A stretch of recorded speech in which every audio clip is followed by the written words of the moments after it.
बिस्मिल्लाहिर्रहमानिर्रहीम, अस्सलाम वालेकुम। आज मैं गोवा भारत जा रहा हूँ, जहाँ मैं पाकिस्तान का डेलीगेशन को क़यादत कर रहा हूँ। मिलिट्री मैन, मेरी डिटेक्शन तो बड़ी क्लियर है कि उसको गाइडेंस चाहिए और इसलिए हीना को उसको उसके नीचे लगाया है और उसने एक्सेप्ट भी किया।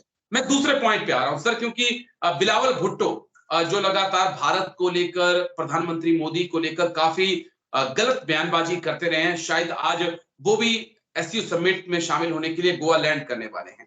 2011 के बाद ऐसा मौका है सर, जब कोई पाकिस्तान का विदेश मंत्री भारत आ रहा है, चाहे वो एससीओ समिट में शामिल होने के लिए आ रहा है। हम किस नजरिए से भारत पाकिस्तान के विदेश मंत्रियों की इस मुलाकात को देख सकते हैं? क्या द्विपक्षीय मुलाकात हो सकती है? और अगर नहीं होती है, एससीओ में शामिल होके लौट जाते हैं, तो क्या रिश्तों को एक नई दिशा, नया मोड़ देने की कवायद शुरू हो सकती है? राजेश, पाकिस्तान के साथ तो एक नया रिश्ता स्टैब्लिश करना इस समय तो मेरे को नजर नहीं आ रहा है। बिलावल जरदारी का आना एक अपने एजेंडा और अपने ऑर्गेनाइजेशन के मेंबर होने के नाते एससीओ के लिए आ रहे हैं, पर पिछले हफ्ते उनका रक्षा मंत्री वर्चुअल मीटिंग में ज्वाइन किया था और बिलावल एक अनाड़ी पॉलिटिशियन और पाकिस्तान का मिनिस्टर है जिसको काफ़ी गाइडेंस चाहिए, इसलिए हीना खार उसकी डिप्टी मिनिस्टर बनी हुई है, जबकि वो 2011 में फॉरेन मिनिस्टर थी पाकिस्तान की। मैं ख्याल उसके गाइडेंस और ट्यूटेज के नीचे फंक्शन करता है और उसकी एक तरह का जो बोलते हैं कि जुबान से कुछ भी बोल देना, सोचे बिना बोल देना। हमारे प्रधानमंत्री के बारे जो उसने बोला, ये इंटरनेशनल डिप्लोमेसी और अपनी नेशनल डिप्लोमेसी में भी ऐसे लफ्ज़ और शब्द नहीं इस्तेमाल किए जाते। तो बिलावल भुट्टो जरदारी एक अनाड़ी हैं मेरे नज़रों में और उनको गाइडेंस चाहिए। अभी ये मल्टीलेटरल मीटिंग में आ रहे हैं, अगर वहाँ पे बोलते हैं तो मैं समझता हूँ कि कंट्रोल रखेंगे अपने लिए, अपने ऊपर तो सही रहेगा। पर ना तो पाकिस्तान ने एक बायलैटरल मीट या भारत ने मांगी है दोनों देशों के बीच में, और जयशंकर साहब ने बोला है कि टॉक्स एंड टेररिज्म इकट्ठी नहीं हो सकती। तो काउंटर टेररिज्म जो पाकिस्तान करता है अक्रॉस द बॉर्डर, वो नहीं। बिस्मिल्लाहिर्रहमानिर्रहीम, अस्सलाम वालेकुम। आज मैं गोवा भारत जा रहा हूँ, जहाँ मैं पाकिस्तान का डेलीगेशन को क़यादत कर रहा हूँ to attend the Shanghai Cooperation Organisations Council of Foreign Ministers. मेरा जाना ये वाज़ेह पैगाम भेजता है कि पाकिस्तान कितना अहमियत ये एससीओ को देता है और कितना सीरियसली अपना मेंबरशिप को भी लेता है। I am looking forward to engaging bilaterally उन ममालिक के साथ जो इस ऑर्गेनाइजेशन का हिस्सा है। आपका शुक्रिया।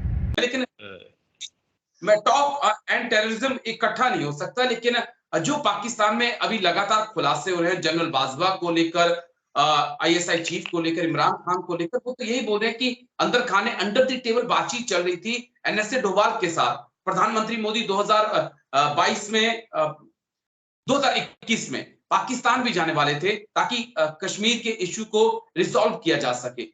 कहीं ऐसा तो नहीं है कि हम ये तमाम बातें कर रहे हैं लेकिन अंडर द टेबल कोई बातचीत, पर्दे के पीछे कोई खेल चल रहा है ताकि संबंधों को बहाल किया जा सके?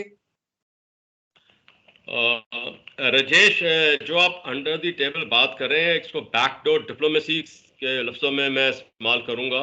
ये हमारे नेशनल सिक्योरिटी एडवाइजर दोवल और पाकिस्तान के जो चीफ थे कमर बाजवा, इनके बीच में चली थी बातचीत, और वो पोस्ट पुलवामा बालाकोट बातचीत शुरू हुई थी। पाकिस्तान ने अपनी कमजोरियां पहचानी थी उस समय, और बाजवा ने एक बड़ा, मैं समझता हूँ, स्टेबल और प्रैग्मेटिक कदम लिया था। उसने फिर उस बातचीत से cease fire agreement along line of control हुई थी 2021 25 फरवरी को, और तब से ये 2 साल से ज़्यादा हो गए हैं।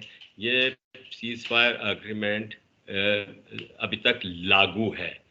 ऐसी अग्रीमेंट मुशर्रफ के टाइम में भी हुई थी जब मनमोहन सिंह प्रधानमंत्री थे अर्ली 2000s में, तो ये भी होल्ड कर रही है।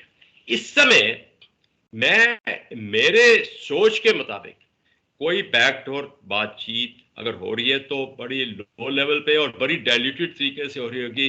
क्यों? पाकिस्तान की इस समय जो सरकार है बहुत कमजोर सरकार है। शहबाज शरीफ की सरकार बहुत कमजोर है, कोलिशंस हैं, कोई हुकूमत नहीं चल रही वहां पे। देखें पाकिस्तान इस समय अगर हम इंटरनली देखें तो जुडिशरी, पार्लियामेंट और एग्जेक्टिव एक दूसरे में एक तरह का मुखबेड़ सिचुएशन में है। पॉलिटिशियंस किसी भी पार्टी कटिंग क्रॉस अपने साथ मिलजोल नहीं है उनका। और जो ये कोलिशन गवर्नमेंट है उसमें भी इनके अपने एम्बिशन है, पीपीपी का अपना है, पीएमएल नवाज का अलग है। तो पाकिस्तान इसमें बहुत नाजुक हालत में है। देखो उनका इमीडिएट एजेंडा क्या है? इलेक्शंस। इमरान खान की जो है तहरीके पाकिस्तान जो है वो इस समय बड़ी स्ट्रॉन्ग पोजीशन में है। उसका इमरान खान का इस समय पॉपुलैरिटी बहुत बढ़ी हुई है। अगर इलेक्शन होती है तो जरूरी है वो वापस आ जाएगा। पर उसकी एक जिसको बोलते हैं ना स्ट्रीट पॉलिटिक्स उसने अपनाई है कि और मुल्लों को साथ लिया हुआ है। तो उसकी जो हुकूमत है वो भी भारत के लिए अच्छी नहीं है, बहुत एंटी इंडिया उसका स्टांस हो गया हुआ है और वो अच्छा नहीं है। अच्छा अगला है कि पाकिस्तान में देखो इकोनॉमी और इन्फ्लेशन दोनों का बुरा हाल है। 36 से 40% उसकी इन्फ्लेशन है इस समय। लोगों को खाने पीने का बहुत दिक्कत हुई है, मिल भी नहीं रहा है, फ्यूल नहीं है, ऑयल नहीं है।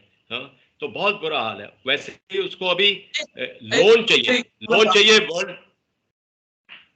जो आपने एक बड़ी अहम बात कही कि क्या बिलावल भुट्टो जरदारी जो हैं वो हिना रवानी खार के रिमोट से चल रहे हैं या उनकी जुबान बोल रहे हैं?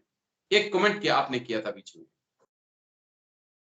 देखिए अगर एक फॉरेन मिनिस्टर जो रहा हुआ है अभी इस कोलिशन गवर्नमेंट उसको डेप्टी बना दे एक नया फॉरेन मिनिस्टर जो कि एक जूनियर है, तो इससे क्या डिडक्शन मिलती है? एज अ मिलिट्री मैन मेरी डिडक्शन तो बड़ी क्लियर है कि उसको गाइडेंस चाहिए और इसलिए हीना को उसके नीचे लगाया है और उसने एक्सेप्ट भी किया है। और जैसे बिलावल बोल रहा है जगह जगह मुस्कुरा के बोलता है, अंग्रेजी के साथ एक्सेंट ला के बोलता है, पर उस बातचीत में दम नहीं है, उसमें सब्सटेंस बहुत कम होता है और that is not a good sign for a country. तो ये इसलिए मेरा ये जो डिडक्शन है डेफिनेटली उसको रखा है इसलिए क्योंकि जरदारी जो देश के राष्ट्रपति भी रहे हैं उनका बहुत बड़ा एम्बिशन है कि एक दिन बिलावल पाकिस्तान का भी प्रधानमंत्री बने। तो उसको एक अप्रेंटिसशिप दी गई है कि फॉरेन मिनिस्टर बन गया, अगला कदम जब भी मौका आए वो शूज को स्टेप इन कर ले। जी चलिए सर, बहुत बहुत शुक्रिया आपका, बहुत बहुत शुक्रिया। Major General SBP Singh sir, बहुत बहुत शुक्रिया, थैंक यू सर जो आपने अपना इतना कीमती समय दिया। शुक्रिया सर, तमाम चीजें बहुत अच्छे से बहुत डिटेल से आपने हमारे दर्शकों को समझाई है। शुक्रिया सर, जय हिंद सर। थैंक यू, जय हिंद।